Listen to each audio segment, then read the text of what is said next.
Γεια σας και καλώς ήρθατε στο κανάλι μου. Σήμερα σας έχω μια εκπληκτική συνταγή, τυρόπιτα σουφλέ. Είναι πάρα πολύ νόστιμη και πάρα πολύ εύκολη. Πάμε να ξεκινήσουμε. Θα χρειαστώ μια ζυγαριά και ένα μπολ.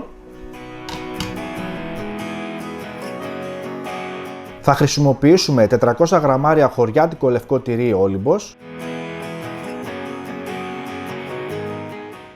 250 γραμμάρια γάλα ζωής όλυμπος. Τώρα τη ζυγαριά δεν τη χρειαζόμαστε, θα την αφήσω προς το παρόν στην άκρη. Θα χρειαστώ ένα πιρούνι να σπάσω το τυρί πάρα πολύ καλά.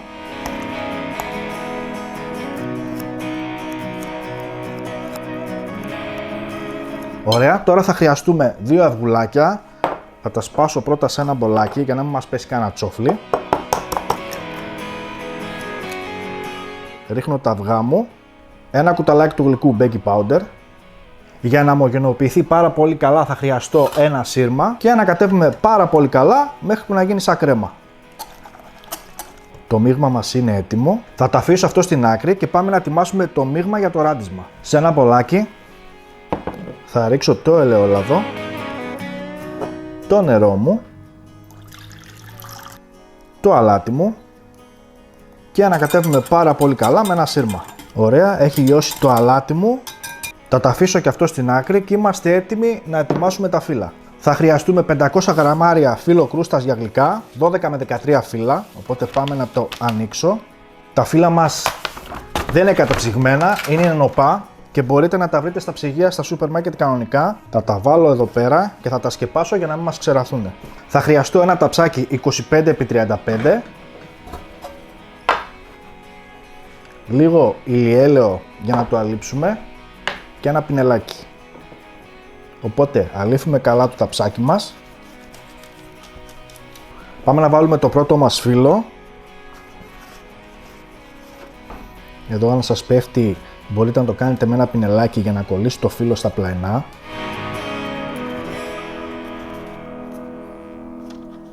Ραντίζουμε με ένα πινελάκι από πάνω.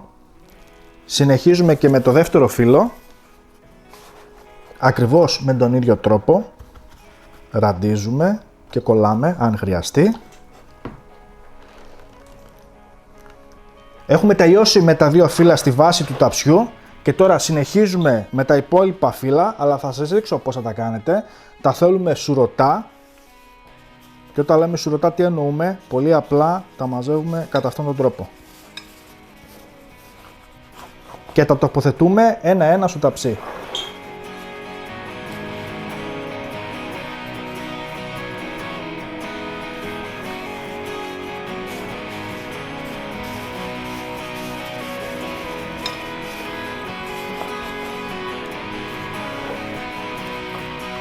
Και το τελευταίο μας φύλλο, ραντίζουμε ελαφρά. Τώρα πάμε να γεμίσουμε τη γέμιση. Δεν θέλω να τη ρίξετε τη γέμιση απευθείας έτσι πως είναι μέσα, θέλω να τη βάζουμε σιγά σιγά και θα ανοίγουμε τα φύλλα μας κατά αυτόν τον τρόπο που θα σας δείξω τώρα.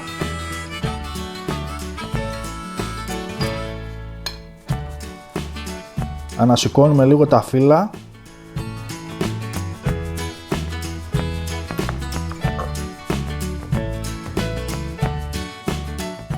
Και τώρα με μια σπάτουλα θα πάρουμε και τα υπολείμματα από το μπολ, να τα ρίξουμε και αυτά στα σημεία που δεν έχουμε βάλει καλά.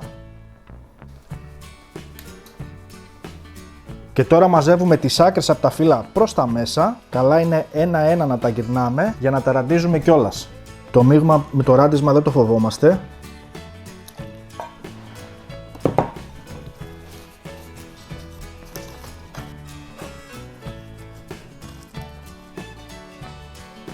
Και τώρα αφού γυρίσαμε τις άκρες από τα φύλλα, θα βάλουμε τα υπόλοιπα 3 φύλλα που αφήσαμε στην αρχή. Και αυτά τα φύλλα θέλω να τα βάλετε από μέσα. Έτσι, ανασηκώνουμε και λίγο. Μόλις βάλουμε το πάνω φύλλο ραντίζουμε, δεν ξεχνάμε να ραντίζουμε, γιατί είναι αυτό που θα μας κάνει crispy την πίτα.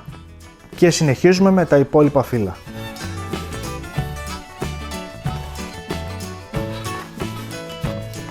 Πάμε να βάλουμε τώρα το τελευταίο μας το φύλλο και το τελευταίο μας ράντισμα από πάνω. Θα ρίξουμε όλο το υγρό που μας έχει περισσέψει. Το τελευταίο μας υλικό σουσάμι, μπόλικο σουσάμι από πάνω, μην το λιπάστε καθόλου. Και ψήνουμε σε προθερμασμένο φούρνο στις αντιστάσεις στους 180 βαθμούς για περίπου 60 λεπτά. Όταν ψήνουμε στις αντιστάσεις πάντα το βάζουμε στην κάτω σχάρα. Καλό ψήσιμο. Η τυρόπιτά μας έχει γίνει, έχει πάρει ωραίο χρωματάκι. Θα την αφήσω 10 λεπτάκια και μετά θα την κόψουμε.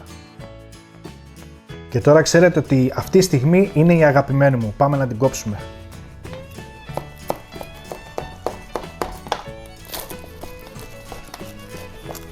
Θα βγάλω τις γωνίες που μου αρέσουν.